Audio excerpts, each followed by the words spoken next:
고어로 역사를 알아보는 시간 나란말싸미 하이스토리. 안녕하세요. 나란말싸미 하이스토리 이지혜입니다. 지난 시간에는 힘겨웠던, 즉 아름찼던 중종의 인생 이야기부터 살인파와 훈구파의 한바탕 야단이 일어났다는 난탕 이야기, 그리고 몸이 쇠약함을 뜻했던 출면까지 알아봤는데요. 자, 그런데 제 단독샷이 이렇게 잡히는군요. 네, 마음에 드는데요.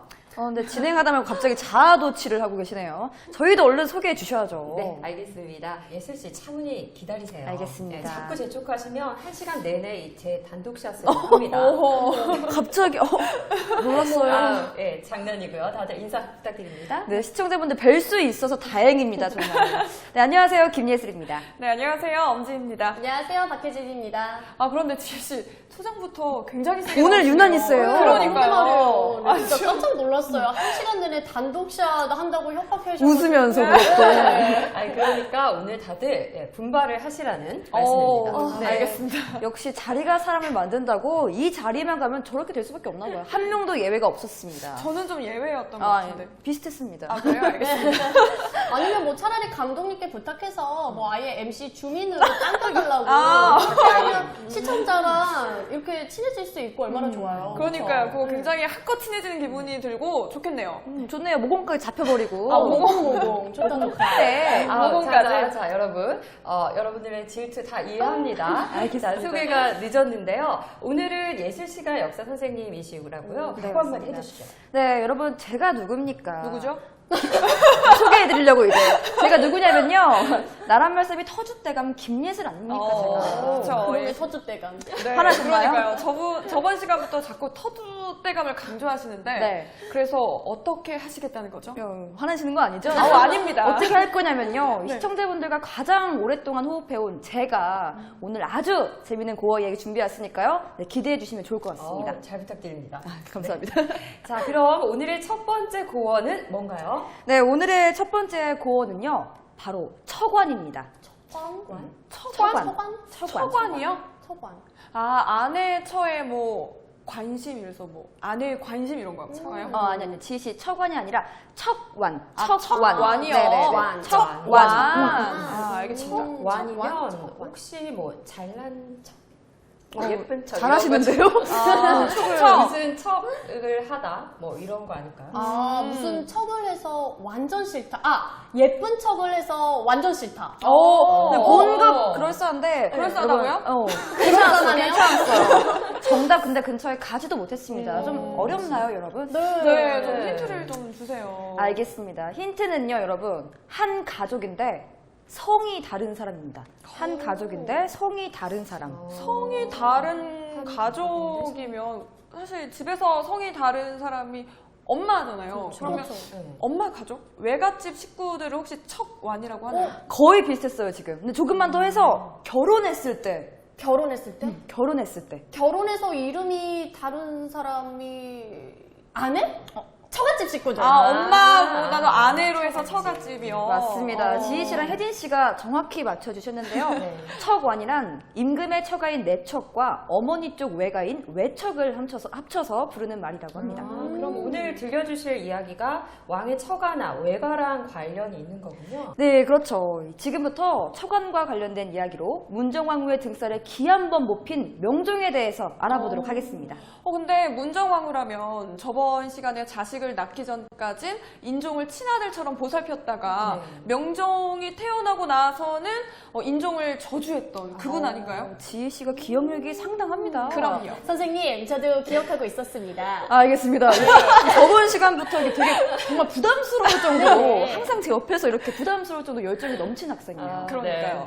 자, 인종이 재위한 지 8개월 만에 돌아가신 것도 이 문정왕후의 영향이 컸다고 들었거든요. 맞습니다. 궁금합니다, 예슬 씨. 빨리 좀 들려주세요. 네, 빨리 들려주세요. 들려드릴게요. 네. 인중의 계모이자 또 인중의 친어머니인 윤 씨, 그리고 윤 씨와 같은 집안 사람인 문정왕후 윤 씨가 사실은 엄청난 야심가였던 여성이었다고 해요. 사실 명종의 어머니 문정왕후가 왕비가 되었을 때 이미 중종의 수많은 후궁들이 아들도 낳아놨고요. 또 인종이라는 세자가 버티고 있었기 때문에 정말 조선의 왕비 중에서 가장 악조건의 왕비가 된 사람이 아닐까 싶습니다. 그러게요. 왕비가 돼도 이미 사랑받는 후궁들이 떡하니 자리 잡고 있고 또 아들까지 낳은 후궁들이면 텃세도 또 장난 아니었을 것 텃세 같아요. 무서운 거죠. 네. 게다가 왕의 사랑을 받아서 아들을 낳는다고 해도 이미 세자가 있으니까 그러니까요. 다들 문정왕후가 왕비로 들어왔어도 무시하지 않았을까요? 그렇습니다. 그래서 처음엔 존재감이 없었다고 해요. 이 중종의 후궁들이 많기도 많았지만 이 기가 만만치 않았다고 해요. 아주 또- 눈빛쭉해서 아시죠, 뭔지? 알죠, 알죠. 아주 그럼요. 셌군요. 우리, 네, 기억나요? 지난 화에서도 얘기했었죠. 그 여인천하라는 드라마에서 보면 중종의 후궁들 중에 특히 아들 낳은 희빈들이 본인 아들을 이 왕의 자리에 떡하니 앉히려고 매일같이 난탕을 벌였던 여기서 또 장면들 난탕을. 기억이 납니다. 그런데 이미 인종이라는 세자가 있잖아요. 다른 왕 때도 후궁들이 아들을 낳은 경우는 많았는데 이렇게까지 세자를 끌어내리고 또 본인 아들을 왕위에 올려놓겠다는 욕심을 모든 후궁들이 단체로 부리는 경우는 처음인 것 같은데 왜 그러는 걸까요? 그러게요. 그렇죠. 왜냐면요, 첫 번째, 중종이 대신들의 힘으로 왕이 됐다는 점 때문인데요. 이 심지어 왕비조차도 신하들 때문에 쫓겨나고 인종을 낳은 왕비는 바로 죽기까지 했죠. 네. 그리고 문정왕후가 왕비가 되기 전에 이 왕비의 자리가 상당한 기간 동안 공석이었다고 합니다. 그러니까 왕비의 자리가 계속 흔들리고 위태로웠던 상황이었군요. 맞습니다. 그래서 아들 낳은 후궁들이 마음껏 욕심을 부리게 된 거죠. 그래서 실제로도 장경왕후가 죽고 나서 아들 낳은 후궁들 중에 왕비를 세우자라는 논의가 계속됐다고 합니다. 그런 논의까지 이루어질 정도였으면 후궁들이 허황된 꿈을 좀 가질만 했네요. 네. 근데 결국에는 문정왕후가 왕비가 되잖아요. 네. 그럼 그야말로 논의만 됐던 거네요. 맞습니다. 그것도 인종의 친어머니와 같은 윤씨 사람이 왕비가 되는데요. 그래서 문정왕후가 왕비가 됐을 때 모든 후궁들이 약이 바짝 올라 있었죠. 그랬군요. 바짝. 근데 이거 정말 재밌는데요? 갑자기 재밌어요. 그래서 중요한 건 그래서 후궁들이 포기하나요? 근데 후궁들이 포기해봤자 벌써 세자가 버티고 있었기 때문에 그 문정왕후 입지는 별반 다를 게 없었을 것 같아요. 그 막 왕비의 친아들이 왕이 되는 게 아니니까. 정확했습니다. 이 지희 씨 말처럼 왕비로서 입지가 없었어요. 그러니까 후궁들이 포기하지 않고 호시탐탐 문정왕후를 밀어내려고 한 거죠. 네. 그래서 이 문정왕후가 머리를 쓰게 되는데요. 어떻게 해요?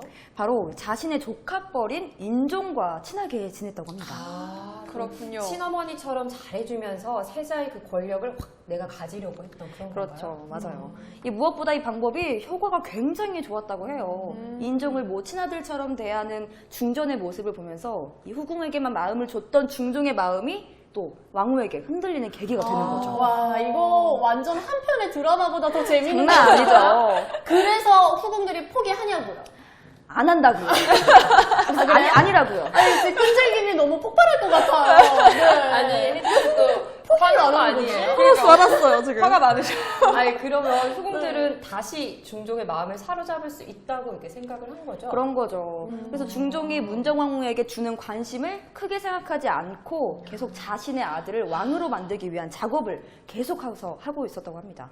도대체 자신의 아들을 왕으로 만드는 작업이 뭔가요? 그 작업이 바로 이 조정의 대신들을 자신의 편으로 만드는 작업이었다고 해요. 우리 또 대신들의 힘이 얼마나 큰지 알잖아요. 네, 굉장하죠. 그럼 후궁들이 왕비와 견줄만 했겠어요? 네, 그런데 이때 여러분 문정왕후가 임신을 합니다. 딱 그 타이밍이에요. 와, 이거 타이밍이 장난 아니죠. 아주 제대로네요. 절묘하죠. 네. 아니, 진짜요. 예슬 씨가 좀 스토리를 재밌게 알고 지어내시는 거 아니에요? 아니, 제가 어떻게 조상군의 인생을 가지고 장난을 치겠습니까? 아니고요. 결국엔 이게 명종을 낳게 됩니다. 그러면서 문정왕후는 쓰고 있던 가면을 확 벗어버리죠. 그래요. 이게 벗을 때가 됐어요. 벗어버려야 돼요. 네. 이제 후궁들 이제 뭐 이렇게 싹쓸이 하는 건가요? 과격한 단어 나왔어요. 싹쓸이 혜진 씨 싹쓸이. 네. 고급이 아니잖아요. 네. 그런 단어만. 혜진 씨가 후궁들을 너무 싫어하는 것 같은데. 너무 싫어요. 저도. 네, 결국에는 문정왕후가 잔뜩 움츠린 고양이처럼 있다가 아들을 낳은 순간 돌변한 거네요. 그렇죠. 이 해이해진 후궁들의 내명부 기강을 바로 세웠고요. 또 안쪽으로는 인종을 밀어내기 시작했습니다. 또 중종의 사랑이 아들을 낳은 후 더 커지게 되면서 이 문정왕후의 세력이 막강해진 거죠.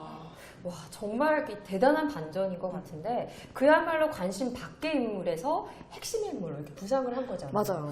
그런데 예술 씨, 그 문정왕후의 세력이 커진다고 했잖아요. 근데 중종 때는 특히 대신들의 힘도 컸을 텐데, 그렇죠. 그럼 뭐 문정왕후도 밀어주는 그런 세력이 있었던 건가요? 그럼요. 이 문정왕후를 지지하고 밀어줬던 신하들이 절대 왕비를 배신할 사람들이 아닌 아주 믿음직한 신하들이었다고 해요. 바로 문정왕후의 친정이자 명종과 중종의 처관인 윤씨 집안 남자들이었죠. 윤씨 집안. 가족들을. 윤씨 집안. 그러니까 그러면 인종의 친어머니도 문정왕후와 같은 집안이잖아요. 그렇죠. 그럼 이제 좀 집안끼리 좀 세력을 합쳐가지고 좀 세지면 되지 않을까요? 네. 그런데 문정왕후도 막상 명종을 낳고는 인종을 몰아내려 했다고 했잖아요. 그러면 같은 집안이어도 좀 대립 구도가 있지 않았을까요? 혜진 씨 말씀이나 지희 씨 말씀이나 다 일리가 있는 이야기 같은데 그러면 선생님 누구의 말이 선생님. 맞나요? 누구의 말이 맞나요? 선생님이 말해드리겠습니다. 네, 지희 씨 말이 맞습니다. 역시 제가 예리했군요.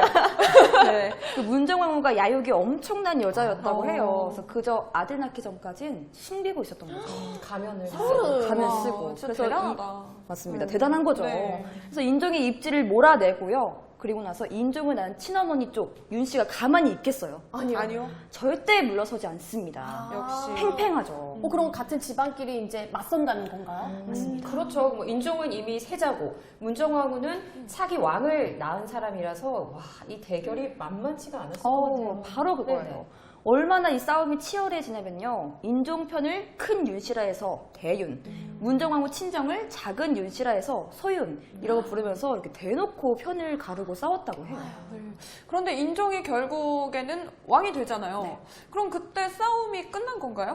아니죠. 이 인종이 왕이 됐을 땐 아직 뭐 싸움은 시작도 안 했다고 해요. 그때부터 시작이었나요? 살벌하네요. 그럼 어느 정도로 뭐 싸워요? 이렇게 펀치까지? 주먹까지 뭐 누가나 죽어야 끝나는 거예요? 그러니까 피를 봐야. 그러니까. 모든 싸움은 피가 흘릴 수밖에 없죠. 그래요? 절대 예슬 싸우면 안 씨? 되겠어요. 아, 이런 싸움 말고요. 네, 저런 싸움. 혜진 씨가 맞았어요. 뭐냐면 그 제대로 된 싸움은 인종이 죽고 나서 시작이 되는데요. 바로 문정왕후의 아들 명종이 왕위에 오르면서 거침없이 대윤을 죽이기 시작합니다. 근데 아무리 자신의 아들이 왕이 됐다고는 하지만 명분이 없이 그렇게 대신들을 죽일 수 있었던 건가요? 그러게요. 그리고 왕은 명종인데 왕의 외갓집이 오히려 왕보다 더 위에 군림하는 네, 느낌이에요. 맞아요. 그게 바로 핵심이에요. 오늘 옷이 이렇게 밝아서 그런가 네, 핵심을 잘 핵심입니다. 짚어주세요. 핵심 인물. 네, 죄송합니다. 네, 괜찮습니다. 그 명종이 왕이 됐을 때가 고작 12살이었기 때문에 왕비가 수렴청정을 하게 됐거든요. 그래서 이 처관이 실세였던 거죠. 그리고 지혜 씨가 아까 명분 이야기 하셨잖아요. 명분은 만들면 됩니다. 명종이 왕인데 뭐 반역을 일으키려 했다는 누명을 씌우면 뭐 이 대윤이 다 죽을 수밖에 없겠죠. 그래서 무려 대윤을 100여 명 가까이 죽였다고 합니다. 이게 바로 을사사화예요. 을사사화. 근데 100명이요? 네. 이게 얌전한 고양이가 부뚜막에 먼저 오른다는 말이 있잖아요. 딱 이제 문정왕후랑 친정이 딱 그런 것 같아요. 고양이 얌전한 고양이. 맞아요. 성큼, 이렇게.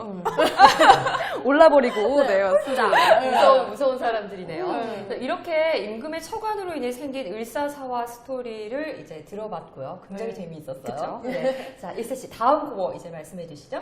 네, 다음 고어는 바로 앵도라지다입니다. 앵도라지다요? 앵도라지다. 네, 너무 귀엽죠, 단어가? 앵도라지다? 돌다, 그러니까 앵 돌아버리다 뭐 이런 뜻 아닐까요? 이렇게 돌아버려 막 이런 거 아닐까요? 이제 뭐 명종 다음 이야기면 우리가 배웠던 그 예성연중 인명선 이제 선조가 나올 때인데 선조 때문에 뭔가 이렇게 돌아버린 그런 이야기 아니에요? 아니에요. 아니고요. 조금만 더 생각을 여러분 해보세요. 뭘까요? 앵도라지다. 앵도라지다. 앵그리 뭐 화가 나서 앵도라지다. 나라 말씀이 아닌가요?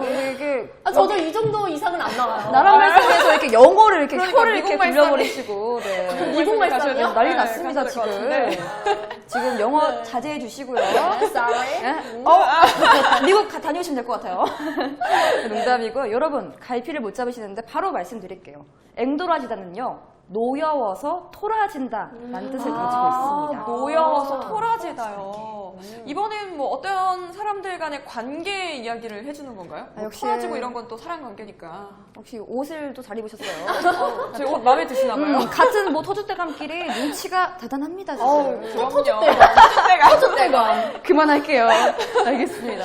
자, 이번에는요, 바로 선조시대에 있었던 붕당 정치에 대해서 이야기를 들려드릴 건데요. 오, 그 붕당 정치라면 그 살인파가 팔을 나눠서 서로 싸웠던 정치 아닌가요? 맞아요. 근데 이 싸움의 시작이 바로 선조 때 이조정랑직을 두고 시작이 됐다고 합니다. 이조정랑. 추억에 젖죠. 추억에 학교 다닐 때 배웠던 기억이 역사 새록새록 시간에 나네요. 배웠던. 맞습니다. 바로 조선시대 이조부서의 정오품 정랑직이라고 이해하시면 되는데요. 뭐 오늘날로 치면은 그 청와대 인사팀이라고 보시면 될 것 같아요. 그런데 정오품 정도면 그렇게 뭐 높은 직급은 아닌데 그걸로 지금까지 한 편이었던 살인파가 이렇게 싸우게 된 거죠? 그게 이조정랑직이 왕실의 인사권을 갖고 있기도 했고요. 또 이 직책에서 물러날 때는 자신이 원하는 사람을 후임으로 정할 수 있었다고 합니다. 그러면 지금으로 치면 공무원인 사람이 인사권도 갖고 있고 또 내 후임자를 뭐 내 조카라든지 친구라든지 이렇게 지정할 수 있는 자리였던 거네요. 맞습니다. 굉장히 위험한 거죠, 이게. 근데 그런 자리라면 그 당시 뭐 이렇게 싸울만 했겠어요. 그러게요. 네. 싸울만 했는데 하필 이게 살인파 안에서 싸운다는 게 문제였어요. 과정은 이렇습니다. 이 이조정랑직을 두고 살인파 김효원과 심의겸이 다퉜는데요. 김효원이 당시 서울 동쪽에 살고 있어서 김효원파를 동인, 심의겸이 서울인 서쪽에 정릉동에 살고 있다 해서 심의겸파를 서인이라고 서인? 부른다고 해요. 되게 단순하게 좀 지으셨죠? 네. 네, 기억하기 쉽습니다. 네. 그리고 이때부터 서로 앵돌아지게 됐습니다. 근데 사실 우리가 몇 번의 사화 때문에 살인파들이 그야말로 화를 입었었잖아요. 그렇죠. 네. 그렇게 힘든 시기를 함께 겪어왔던 살인파끼리 갈라진다는 게 참 안타깝네요. 그러게요. 맞습니다. 결국 이렇게 직책을 하나 두고 싸우면서 이 조선의 붕당 정치가 시작된 거죠. 이 당시에 서인이던 심의겸이 동인 김효원이 이조정랑직에 추천받은 걸 반대하고 나섰는데요. 네. 그럼에도 불구하고 싸움 끝에 김효원이 그 직책을 차지합니다. 사실 뭐 그러면 안 되지만 그냥 좀 사이좋게 이렇게 우리가 MC 보듯이 사이좋게 사이좋게 너 왔어요? 한번, 저희도 나 치열합니다. 네, 너 한번 나 한번 이렇게 하면 안 되나요? 같은 살인파인데. 그래서 2년 후에 김효원 나 심의겸인데 뭐 너 다음에 내 동생 좀 안 치자. 네. 이런 식으로 왜 웃으세요? 너무 거들먹거렸나요? 전화한 줄 알았어요. 너 안 치자. 나 신우겸인데 네, 심의겸 씨예요. 김효원 씨인가요? 이렇게 제안을 했는데 김효원은 뭐 들었겠습니까? 보란 듯이 이렇게 코웃음을 칩니다. 그럼 제안을 무시한 거군요. 완전 무시해버린 아무래도 거죠. 권력 맛을 좀 봤으니까 누구한테 내주기는 쉽지 않았을 것 같아요. 네, 내주기 쉽지 않아서 자신의 친구를 그 자리에 앉힙니다. 어. 뭐 어찌됐든 후임 선택 권한은 뭐 김효원에게 있는 거니까요. 그렇죠. 그때는 아예 돌이킬 수 없을 정도로 동인과 서인이 뭐 말 그대로 그냥 앵 돌아지게 됐네요. 앵돌아지게 됐어요. 맞아요.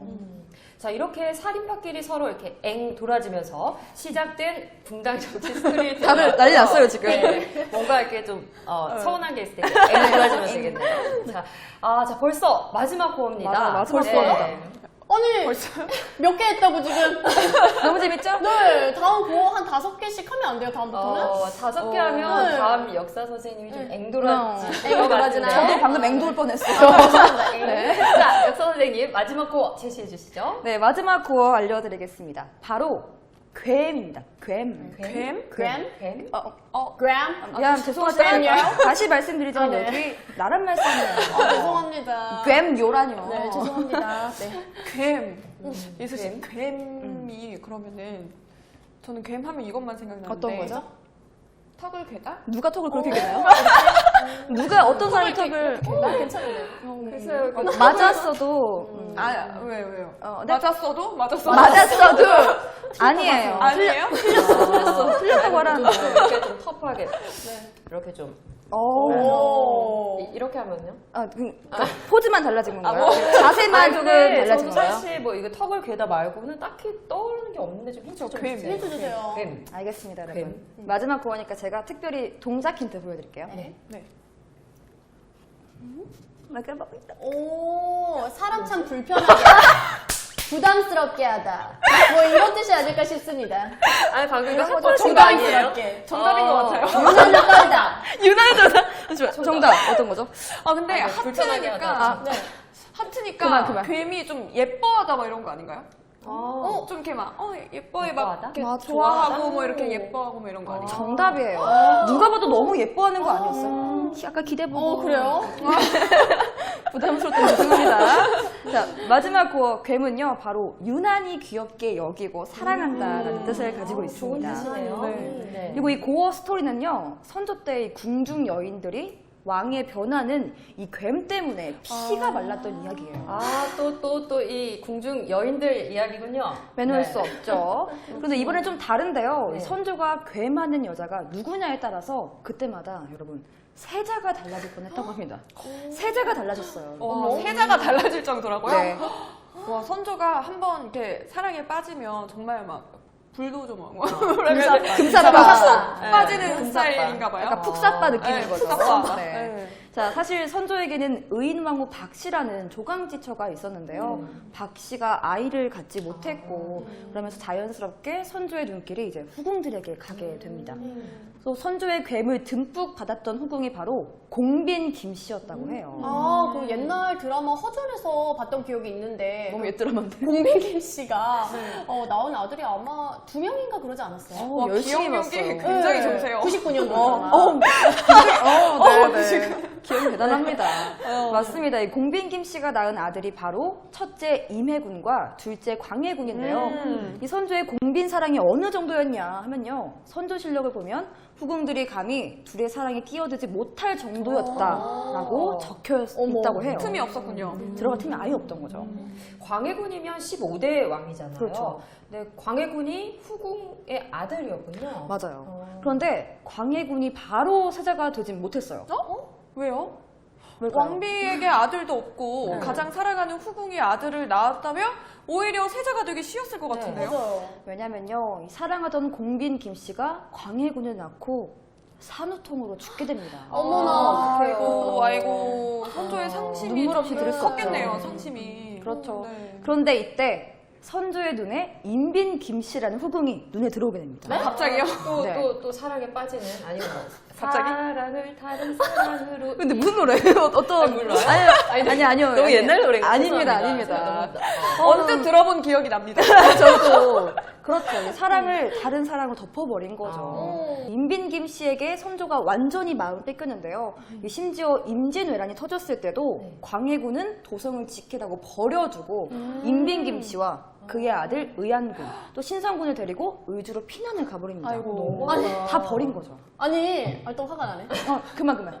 그래도 한때 사랑해서 울어요? 공빈이랑 아들을 둘이나 낳고 아니 그렇게 낳고 또 다른 여자한테 마음 뺏겼다고 하루아침에 그 아들을 막 차마칠세로 내버려두고 너무 말이 안 돼요. 말 정말 안 되는 그러니까요. 거죠. 네. 근데 사실 근데 광해군이 세자로 책봉된 이유도요. 선조가 피난을 가기 위해서 아들 광해군에게 도성을 지키게 하기 위해서였다고 합니다. 근데 이건 좀 너무한 것 같아요. 너무한 거죠. 광해군이 임진왜란 때 얼마나 도성을 지키기 위해서 희생을 했는데요. 맞습니다. 단순히 아버지의 괴를 받는다는 이유로 누구는 목숨을 걸고 도성을 지키고 또 누구는 아버지 따라서 피난 가고 정말 너무하네요. 맞아요. 화날만 합니다. 이제. 네. 다 같이 화가 난 것 같은데요. 그런데 여러분, 이 피난길에 네. 이 신성군이 네. 병으로 죽는 일이 발생한 겁니다. 이거 진짜 반전.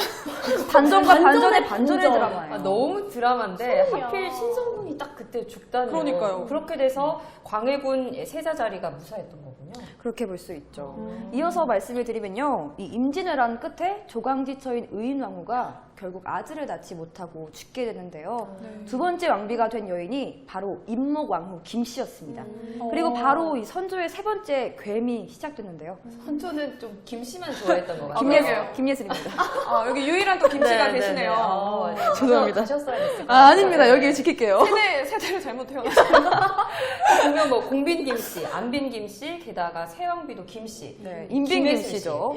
그럼, 안빈 김씨는 또 누군지. 네. 그럼 또 새 왕비를 사랑해서 세자 자리가 흔들리게 되는 건가요? 맞습니다. 이 새 왕비는 당시 19살이었고요. 선조의 나이가 51살이었는데요. 와우. 와우. 선조가 이 어린 왕비를 오. 정말 그야말로 괴물합니다. 몇 아니요. 살인가요?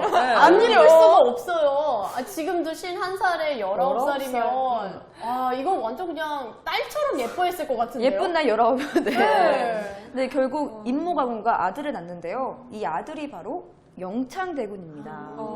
아들을 낳았구나. 네. 그럼 광해군은 물러나야 하는 건가요? 아무래도 왕비의 아들이 세자로서는 우선시 될 것 같은데. 맞습니다. 이 선조는 자신이 예뻐하는 반말을 쓰셔서 아예 존댓말 네. 붙였습니다.